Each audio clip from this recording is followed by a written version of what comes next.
Hello and welcome to the Miles Offside podcast, where we talk a little bit of football and a whole lot of cheese boards. My name is Chuck Bailey, and welcome to another of our pre-season podcasts where we're going to get very Fulhamish with our very famous West Londoners, Matthew and Saphira Gold.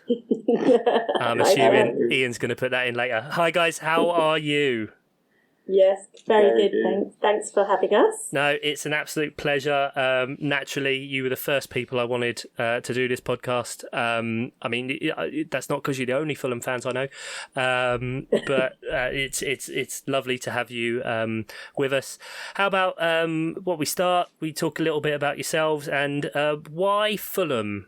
Don't take that as accusatory, by the way. Not like you're doing anything wrong. It's a lovely place. I think it's fairly fair to say that we basically had no choice in it. It's very much a family sort of institute. So my dad got taken by his dad when he was like 6, and that's it. They've been going ever since.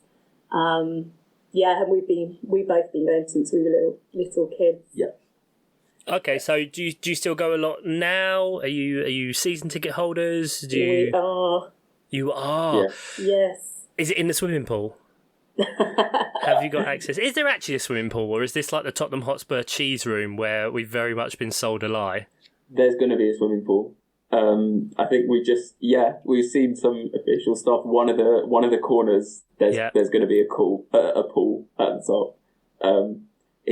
At the top, like overlooking, like an infinity pool. Like in one of the corners, I think. Instead of filling it in with more seats. Yeah. We've just got a swimming pool and who knows what else, a cheese club. It's not there yet, though, is it? It's not there yet. I mean, they'll probably fill that up last before they leave. Will they maybe make it a standing section for a bit, like just people just standing in an empty pool?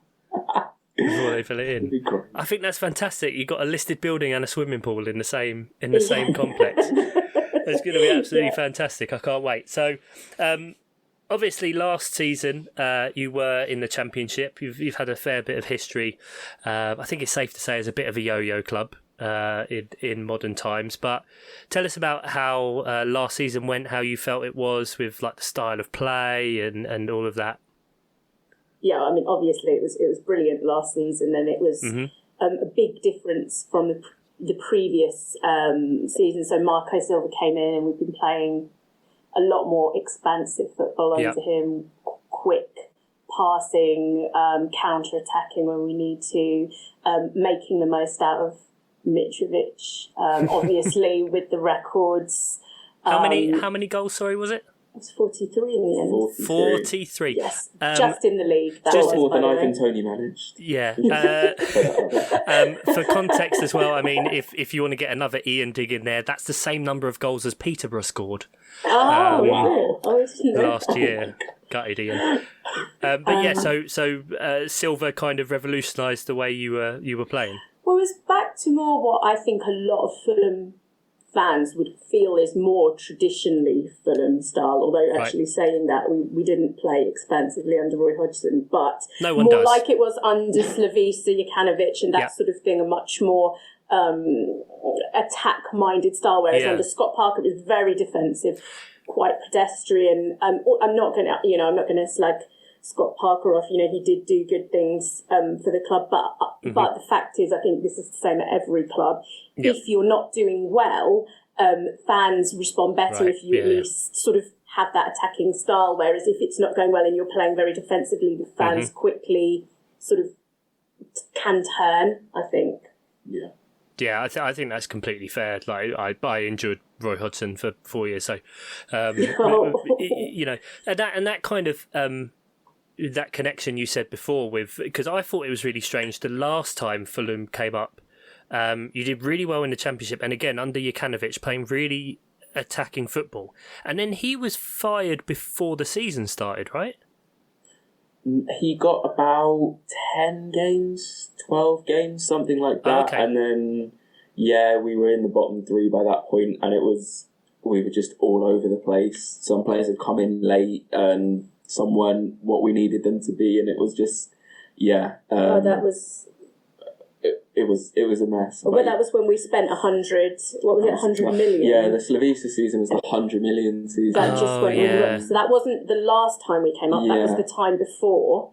So that's 17, 18. Forgive me for losing track. No. we will. But the thing was, we were such a stable club in the Premiership for, what was it, about 11 years, something like that? Was it? We came up in 2000 and we got relegated in 2014. Oh, so it was, Wow. so it's more 14. So 14 years. It's very stable. But now we've got this thing of a yo-yo club, which we never were. In fact, we were never anywhere near the Premiership for years. I mean, Matthew can barely remember the times before when we hadn't ever been, anywhere near it really for years. It's been. I hate to use this phrase, but it's been an emotional roller coaster as a Fulham fan. No, I can definitely get that. Again, as a my club, I've kind of seen it the other way, right? We were a yo-yo club, Palace, for years, went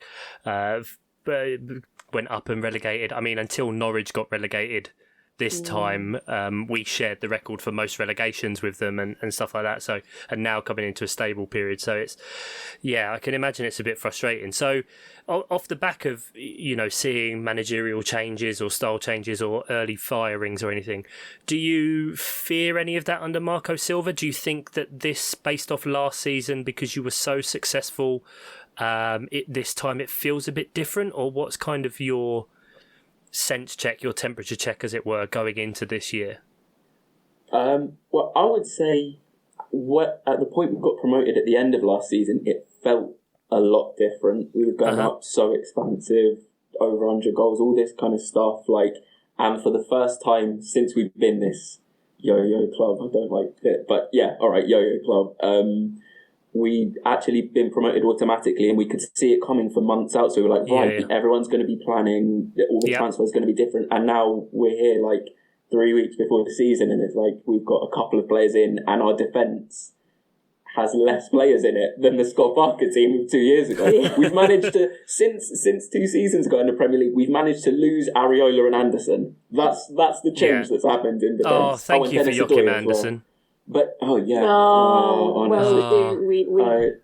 have the green-eyed monster over that. Marvin over those diagonal passes all day long. Yeah, I mean, I was going to say look on Twitter for some topless pictures of him in a swimming pool in Singapore, but diagonal passes. That guy, beautiful. And Areola, that was a strange one, because you kind of had all the makings. I mean, not to go back again, sorry, make you relive it, but, you had all the makings of a great team. I mean, I know you've lost a couple of them now, like Anguissa and Jean-Michel Seri, and a few others that were kind of big fixtures. The thing with Anderson and Areola were they were always only on loan. So I think we were only ever going to keep them if we stayed up. And I think especially with Anderson, I think he might have stayed. I'm not sure about Areola, but and in fact, Areola won Player of the Season that season for us. But when we went down, we knew we wouldn't be able to keep either of them. And to be honest, I think majority of Fulham fans would probably love to have Areola back, but it's not going to happen. He's signed for West Ham, hasn't he? Yeah, that was a strange one, because he went there on loan last year, and I don't think he played at all, and now he's gone back there permanently. So he must just be thinking Fabianski, nearly 40 or whatever. He's going to play soon enough. Eventually, he's got to give up, isn't he? Yeah. So while we're talking about transfers, then I think that's a nice natural segue. What kind of business have Fulham been doing? Any ins and outs? Any strong rumours? Any players in particular you'd like to see come in, or areas you'd like to strengthen, or you think that you need? Well, okay, so far is João Paulinho, who does look amazing. He's a massive Portuguese defensive midfielder. He's made it into the Portugal squad for the past year and a half, and from the little bit that we've seen in pre-season, he just tackles anything. He'd tackle his own grandmother if it meant a win, I think. So he looks great. Maybe he's a little bit like, I don't know, I'm hoping he'll be a bit like Yves Bissouma, that sort of player potentially. Yeah, right, okay. Bissouma, Højbjerg, that sort of thing. Yeah, exactly.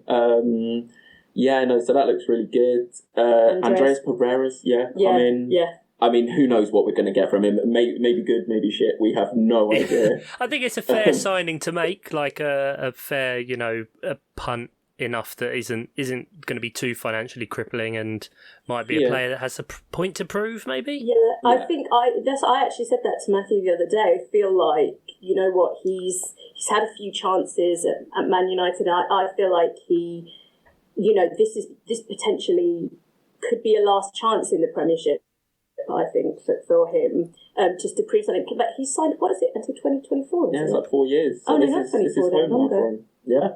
So he really needs to do it here. Yep. Yeah, and the other one that's a bit of a strange one because he's come from a Ukrainian club, but we have seen the Israeli winger Mana Solomon as well is in the building, but he's not allowed to be announced yet. So we've seen him in all like pre-season footage and stuff. But he's not announced. It's really weird. He can't register until the 1st of August. But like we know he's there. It's a very strange one, but we're quite excited about him. I think Shakhtar have also haven't they posted that he is going to be a Fulham player or something like that. So it's like, but there's been no announcement. It's like the most open of open. It's secrets. a very I mean, it's a whole. The threads you could unpull on the whole Ukrainian players, foreign players in Ukraine situation is just it's just mad, and that's really strange that he's in the building and playing but can't be announced. That's really strange. So what we've seen on YouTube, he looks really good. He's a sort of a left wing, isn't he? Yeah, left wing, Michelin star Niskins Cabano, so I'm calling him. He scored some like really nice goals for Shakhtar in the Champions League and everything against the likes of PSG, Real Madrid and all sorts. So no, he looks good. But what we really need now is, in my opinion, and I think in Matthew's as well, is to strengthen the defence because as it stands, our central defensive partnership is Tosin Adarabioyo, who, to be fair, I think he is quality. He's still young, but he's quality. And then Tim Ream, who has been a great player for us, but the fact is I think he's about 35 now, and he's just when you get players like Salah and Haaland and all these players, he's not going to be able to keep up. He could only just about keep up in the Championship, but he's a clever player, so positionally he's good, but we need someone else. And I know we've been strongly linked with Issa Diop, which I would be massively in favour of. I think that would be really, really good. Is that on like loan or transfer, do you think? I think we've put in a bid for a proper contract or something with an obligation if we stay up or something like that. It's crazy. Our defence is all the same players as 2 seasons ago. When I was going to say, I recognise all of those names. Yeah. And then we're looking at backup for our right back, who's Kenny Tete. So we're looking at a player called Kevin Mbabu, who we're closely linked with as well. I've forgotten where's he from? He's from Wolfsburg. We like the name. I like Mbabu. It's very much the shooting stars kind of approach. Yeah. To be honest, we probably need like another central midfielder as well, because we lost Jean-Michel Seri. Obviously, Fabio Carvalho's gone, so we've brought in Palhinha and Pereira to just directly replace those. But then we're looking around and like maybe Palhinha and Harrison Reed are Premier League quality central midfielders, and Pereira probably. But then we're probably going to play 4-3-3, and we've got arguably 3 Premier League quality central midfielders in our squad. So we're really struggling as soon as we get an injury. Can I just interject that I would say that Tom Kearney is Premier League quality, but the problem is he's injury prone. Very injured, yeah. And that's why when we've come up before, I don't think he's never played at his best for Fulham in the Premiership because of injuries, and then also actually like when Ranieri was at Fulham, I mean, he played him out on the right and it was hopeless. I mean, it just, that was heartbreaking. It was just heartbreaking. Our best players out there. Yeah, the Ranieri phase. Ranieri phase. Not a phase. I think Ranieri is to Fulham potentially what Hodgson is to Crystal Palace. Only probably worse actually because Hodgson actually saved Palace. Hodgson was like, there's been too much Hodgson slander on this podcast. Yeah, but you would say that being a Fulham fan. Let's have this absolutely right. You've had your Europa final. and we will talk about it forever. You had your peak, and then all we just got was the wobbly owl. But yeah, there's I mean, like you said, there's some. I mean, Anthony Knockaert, Jesus Christ. Sorry, I'm just looking at a list of players you have. I think we're trying to sell him. I think he's one of like 3 or 4 players that have basically been told to train with the reserves or the under 21s or whoever Excellent. it is. That's the way to treat a Brighton player. He didn't really feature last season. Yeah. Wow. I mean, and to be fair, I mean, when you're saying about Premiership players, Matthew, I mean, obviously we've got Mitrovic, which thing we will, I do want to say is let's talk about Mitro. Yes, there's a lot of people who say, oh, can Mitro do it in the Premiership and all this? He's a Championship player, but is he a Premiership player? And I think pretty much all Fulham supporters take exception to that because not last time we came up, the time before he scored, I think it was 11 in the Premiership in a team that got relegated and were really, really quite hopeless. With 3 different managers. With 3 different managers. So that's not a bad return. And then I think people look at his record last time we were in the Premiership and say, oh, he hardly got any. Well, Scott Parker didn't play him, and this is why. Yeah, he had a big falling out, didn't he? Yeah. It's really unclear what happened there, but one thing's for sure is that Parker did not build the team around his best player, who was Mitrovic. So you can't say, or not saying you can't say, but no one can really say, oh, Mitro didn't do it last time because he just simply wasn't played. I don't believe that a player that gets 43 goals in the Championship and so many top goal scorer for Serbia can't do it in the Premiership. I believe that Mitro is a Premiership player. It's let's set the team up around him. Yeah. We need to do everything to make the team work for Mitro. Yeah. That's, and that's the key, basically. Yeah. Wow, I've got chills. I've got goosebumps. The hairs are up on... Exactly. You see what happened with Lukaku. I mean, people could say he's not a Premiership player if they want to say that, but clearly he's a great player. But how many goals did he get last season? 4? I don't know. I genuinely don't know. That could be a good... I mean, so what you're saying is Mitro's getting the golden boot? Is that what you're... Right now. Let's put that down. Let's put the mortgage on it. if you're in the interest of patterns, so Mitro played in the Premier League for 4 seasons, and if we're starting from the oldest season first, he scored 9 goals. Then he scored 1 goal. Granted, he only played 89 minutes. God knows who that was for. Then he scored 11 goals, like you said. Yeah. Then he scored 3 goals. Boo. So next season, we're expecting an up. Yeah. So if we're going up there, it's at least 13 goals. Yeah. You know what? I can't believe that under I've got the feeling that Marco Silva, even though we're going to have to be more defensively minded than we were in the Championship. Yeah. In the that, I mean, if we just do this kind of all-out attacking style, we're just going to lose every week. But I do think that if we tried to just completely change our style, we'll definitely go down. I think we still have to try and be attack-minded, and for that reason I think there's Mitro got a better chance of getting more goals because I still think we might try and outscore other teams. I think we'll have to, quite frankly, as it stands, we just don't have the defence, and so we're going to have to go all-out attack. That scares me massively. But that's fun. That's good vibes. I'd rather go down, if we're going to go down, I'd rather go down with that sort of fight and spirit than just like, well, we were tenacious and shut up shop, but actually we scored 9 goals at home or whatever it was last time we went up.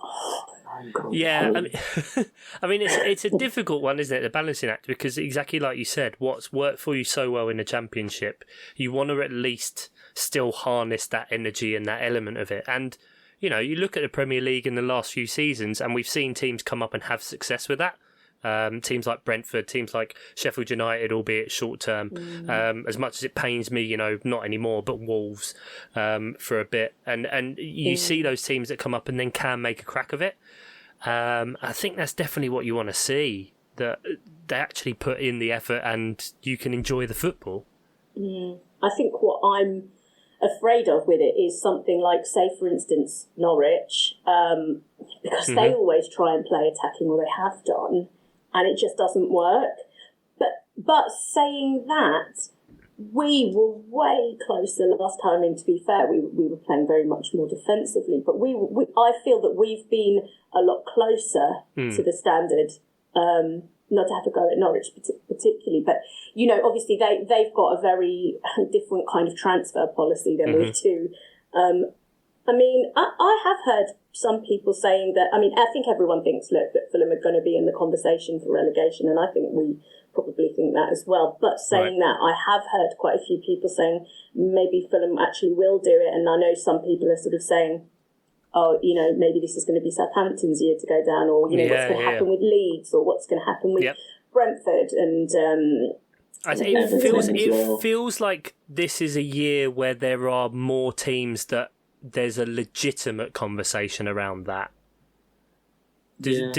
Would you say you feel that as a team that has now been promoted? Because exactly like you say, like I genuinely think again, Leeds could get relegated, Everton could get relegated, Southampton, they've made quite a lot of good signings. I'm not sure. I think Wolves are at risk. I think Leicester can easily get sucked down like into that legit. Believe that bottom half of the table. Obviously, Forest coming up. Bournemouth, I think, will go straight back down. So I think that's 20th sorted.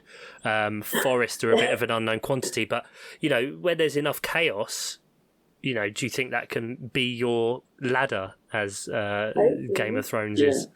I mean, you're looking at especially Everton and Leeds. Like they were both. Well, the two positions above relegation, and they've both gone and lost their best players, and it's like maybe they'll sign players that can be as good, but can Leeds realistically replace what? I know Everton have got what Calvin Phillips and Rafinha gave to them. I don't know about that, and then losing Richarlison from a team that was basically just Richarlison. That's not good. They've bought in Morgan White Gibbs. I know that he's, he's a young player. Morgan Gibbs, a lot of money. Lot of money, but they've got a lot of money. No, they don't. They're really in trouble, and their terrible owner is still staying there. He put out a statement about that, which is great for everyone else. I mean, I do agree with Matthew. I think that most people, most Fulham supporters, probably think that Bournemouth and Forest will really struggle. And the main reason I think that Fulham fans say that, it's not to even slag off Bournemouth and Forest, but we think that we'll struggle. And we were the best team by a long way in the Championship. Obviously I'm going to say that, but I wouldn't normally say that. That's how I saw it. We did play the best football, and we sort of. Do you know what? We fell away a little bit in terms of our intensity at the end of the season, and I think it's that's difficult because they to knew keep it was done. But Forest kind of came out of nowhere to some extent, and can Bournemouth do it? I don't know, but I think that we think Bournemouth and Forest will be weaker than us, and we're worried about getting relegated. Therefore, most people think those two will go down. Who knows? For what it's worth, I quite like Forest. I actually think they're going to be probably all right. What, you think they won't get relegated? I think their style of play really suits it. I think the way Steve Cooper set up is really good. They defend really solidly and are sick on the counter-attack. But I really like a couple of Premier League teams last year in the FA Cup. Like there was Leicester, Arsenal. I really like Steve Cooper. To be fair, I'm really glad he's going to get a chance. I mean, I was quite glad that I called that one when he came in, and Mark Daffin on the Slack. I mean, we'll hear from Mark more about Forest when we record the pod with him. But I was so glad I called that. I was like, mate, you're going up, and he didn't believe me. and I think I kind of agree with you, Matthew. I think the signings that they've made are excellent.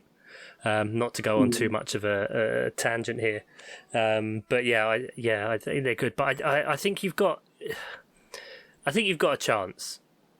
But we've got Harry Wilson as well. You've got Harry Wilson, who I think you know what, he's one of those. I think he can make the step up to the Premier League. I mean, I think he's one of those where this is his time now to prove is he Premiership quality, and I think he knows this is now his chance. By the way, I know we haven't got onto it yet. I think of all our players, Harry Wilson, if he's classified as a midfielder, I think he's one, depending on his price, could be your fifth midfielder for FPL, because he will play every week, and no doubt he'll get some assists. So I think Harry Wilson, he does take some. He didn't take as many as we thought, though, did he, last season? The left foot. But anyway, he's a potential shout for FPL, I'd say. Okay, well, yeah, you are jumping the gun a little bit there, but I'll allow it. It's your first time. I mean, not to go back too much to concerns, but Marco Silva, we've seen him with a couple of clubs in the Premier League before. Are you at all concerned about him getting his head turned like he did before? Let's first wish that we do well enough that other teams will be interested. Good so answer. If we can get us to 8 by December, we'll cross that bridge. Okay, then fair enough. I don't think he's got a good thing going here. I think if he really does do that with us again, like his reputation, it will be shattered in terms of just being willing to leave at the drop of a hat. And you think he'd want to see out the season? Yeah, I think so. And do you get the feeling he's being backed in the way that he wants? With again, if you guys are on Fulham social media and those kind of things more, do you get the vibe that he's enjoying things there, that he wants to keep building, that Tony Khan is kind of backing him with making the right moves in the market to make sure they're okay?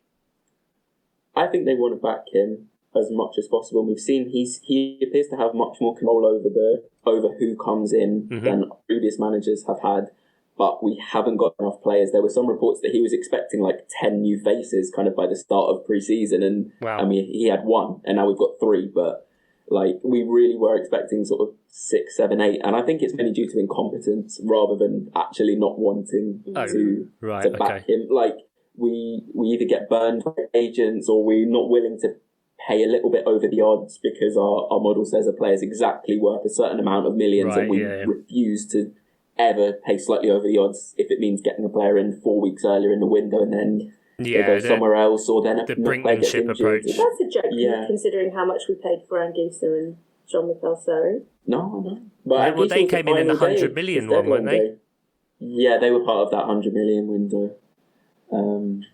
But yeah, we're going to leave it late. We always leave it late, and now we have them again. But I think they will support him. They are going to come in. I think the thing is, Chuck, what we have brought in, I think most fans are quite pleased with what we have brought in the sense that they've seen quality. It's just that everyone's concerned about the defence, really concerned. Yeah.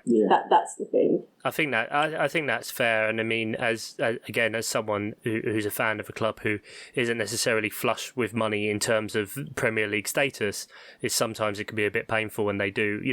Palace have that before of waiting, sometimes waiting years and 12 months, 18 months, 2 years to get the player in that's right. And so, fingers crossed for you, especially if like you're saying, the defence, that's a bit of a concern. And I think the other thing would be if Mitro got injured. I don't know what we do. No. Absolutely. It's not going to happen. Let's not. We don't go down that route. Mitro with his golden boots. I think what we can hope, though, with this transfer market, of course, it's in a sense, I think it's a good season to come up, because obviously with the World Cup, players will obviously be thinking, well, if they've got the choice of going to a club where clearly they're going to sit on the bench or come to a team where they're going to get time, they might in a World Cup year think a little bit more carefully about coming somewhere like Fulham. Yeah, and it's all relative, right? Because even the poorest team, as it were, not that Fulham are obviously poor in terms of money, but richer than most of the clubs in Europe still through the money. So you've also got that financial pool coming for you. So excellent. Right, well, you've touched on it briefly then. Fantasy Premier League, the thing that binds us all, it seems, whether that's for good or bad. Who you've already mentioned Harry Wilson. He is 6.0, by the way. Ooh. Maybe that does price him out. I was thinking he'd be more like 5. Feels a bit steep, yeah. What was it, 20 assists and how many goals was it? 10 goals or something last season. He did got like 30 goal involvements, I think, roughly. Yeah, last year. So Mitro got about 60, mate, so come on now. But he's like the best player in the league. Do you know what Mitro's been priced at, by the way? Mitrovic is at a 6.5. You've got to have him in then, haven't you? Got to have him in. 6.5.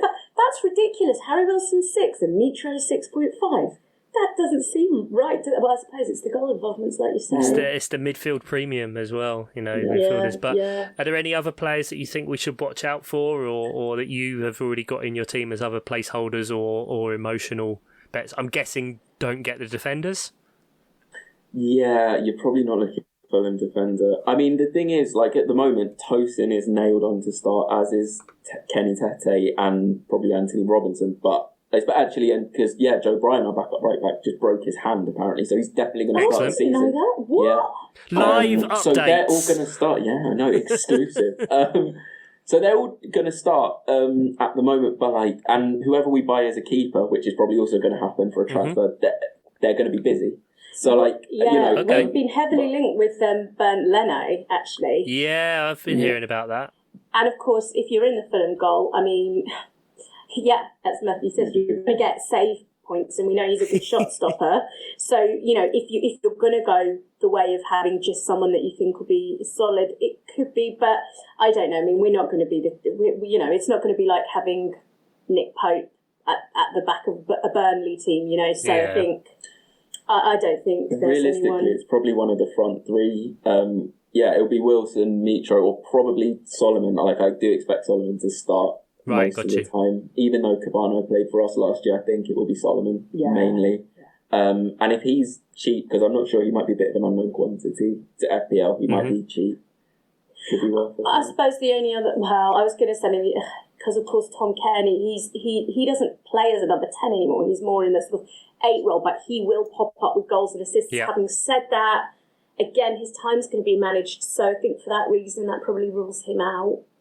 So, I don't think... a little bit sparse, basically. A little bit. Okay, but that's okay. There's still some gold in there. These are the marginal gains that you can make through the season, knowing these things. This is in the least big scoop of the season. I think we're basically saying Mitra is the one. Hey, look. Sometimes you overlook the simplest solution.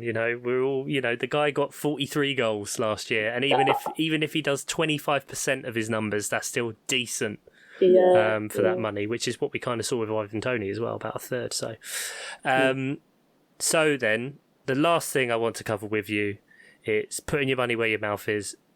Where do you think Fulham finish this season? And I'm going to go to Matthew first. The stars are align. Yeah. Go on, 16. Sell me a dream. That's it. That's the stars align. 16. Don't ask me who's going to finish below us, but I just 16 feels right. Doesn't bloody matter. 4 other teams are going to finish. You better put that in your predictor league now, Matthew. Yeah. I mean, what I do in my private predictor league is no one else's business.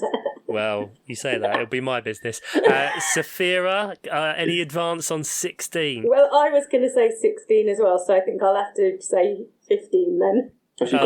Naturally, you have to go higher. Absolutely, I'm not going to say 17 because that's just too boring, isn't it? And I listen. There's no way that I could allow myself to say bottom 3. Not going to allow yourself a top 10able? No. I just don't think that's realistic. No. I see what you did there. There we go. That's right. Making sure. Yeah, that's right. You're famous. You're known throughout my family. It's marvellous. Guys, thank you ever so much for coming on. It's been an absolute pleasure talking to you about Fulham and learning this myself. It's well known that at least my American co-host doesn't normally like talking about teams that are anything outside the top 6. So I really appreciate it. Thank you so much. Oh, thank you for having us. No, it's been a pleasure, and glad to educate the Miles Offside Massive. Massive, innit? Miles Offside Massive. The MOMs. Well, you can check us out on Twitter at Miles Offside Pod. We've got a pinned tweet at the moment with all the stuff we're doing. Our Patreon is free at the minute, so you get free access to the Slack for the rest of the month. There's also joining links for our FPL team, and as well as the aforementioned Predictor League. Just fill out a form where you think all 20 teams are going to finish, and a Golden Boot winner as well. And I mean, I've mentioned it before, but Tom Townley actually put himself as the Golden Boot winner, so that's I can't see him winning any tiebreakers. thank you very, very much again, guys. Any shout outs you want to do? Anyone you did like an Oscars sign off or anything like that? I suppose we've got to shout out our dad. Shout out, Dad. Andy. Yeah. Andy Gold! Exactly. Without him, there would be no Fulham supporting for us. Exactly. Beautiful. What a beautiful family story. I'm off to have a Victoria sponge, a nice Chianti and a cheese board. Sounds lovely. Embrace the Fulham. Take care, everyone. Thank you. Bye-bye. Bye. Saf, I don't know what you're worried about. Oh, right. Yeah. Well, I just... Matthew does definitely know... it sort of knows the news and things like that a little bit more, and it's nice to have a sidekick, isn't it? Yeah, no, definitely. No. But no, I'm so.